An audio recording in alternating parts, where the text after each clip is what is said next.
Hey friend, Roger Christofferson here again with another First Listen review. This is the place where you go if you like to listen to somebody babble about music and talk about the music that we all love and still love to this day and loved and all that fun stuff. I know I just said loved a whole lot, but you know what? I love this music. So anyway, today we're talking about Pink Floyd, and the reason we're talking about Pink Floyd is because I don't know, there's been like several release dates on this depending on where you're looking to get it, but it was called Breathe in the Air Live at the Dome is what comes out today. And what I thought this was something I already had, so I didn't order it. So why am I talking about it, you might ask? Because I have something called Live at the Dome, and Live at the Brighton Dome actually, and it's a concert from 1972, and the one that I have is the one that they did in January, and it was the very first time they were playing Dark Side of the Moon, and things went a little weird with that performance, and so it didn't turn out quite the way they wanted. But I guess the one that's being released today with a very similar title is recorded in June. So and the only reason I caught it because I go, wait a minute, they have the whole track listing for Dark Side of the Moon listed here. And this is, of course, today while I'm looking at it again and realize I didn't order it. And, by the time, the problem is by the time I get it, and it's going to be old news, so I'm talking about it today. So in case somebody else was doing the same thing as I was doing, kind of like overlooking it because they thought they already had it, it's different. The one that I have, I actually was just listening to because I saw this was coming out. I was like, I already have that, and I'm going to break it out and listen to it because I was listening to a lot of Pink Floyd lately. I got the Roger Waters, thing with his version of Dark Side of the Moon, and then of course the single version of Dark Side of the Moon, the remaster came out, and so I was in that mood, and I was like, you know what, this is the first time they played it live, and I actually listened to the Hollywood Bowl where they had played it there too.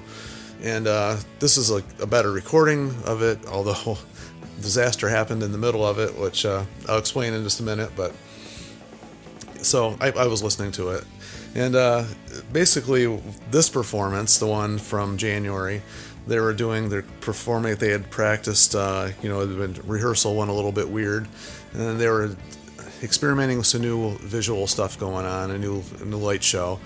Way back in those days, even way back then, right from the very beginning with actually Pink Floyd, they've always done visual stuff. So I guess, right from the start, they've always had visual things going on, but they've always tried to expand on it.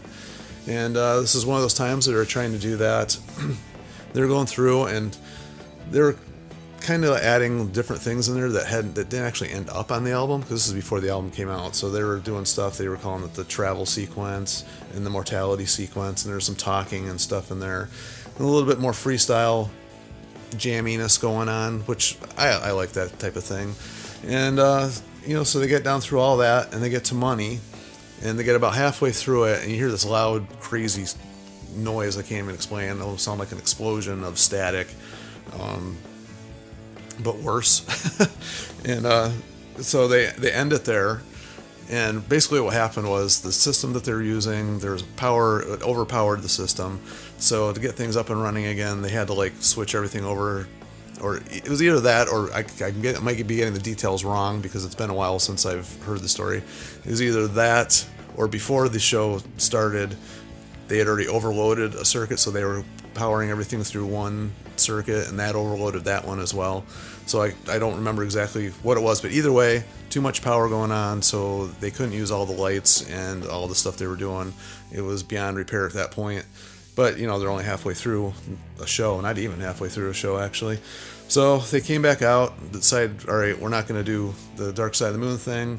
And so they started playing some of the older stuff. They did Atom Heart Mother, almost a 20-minute version of that. Careful with That Axe, Eugene.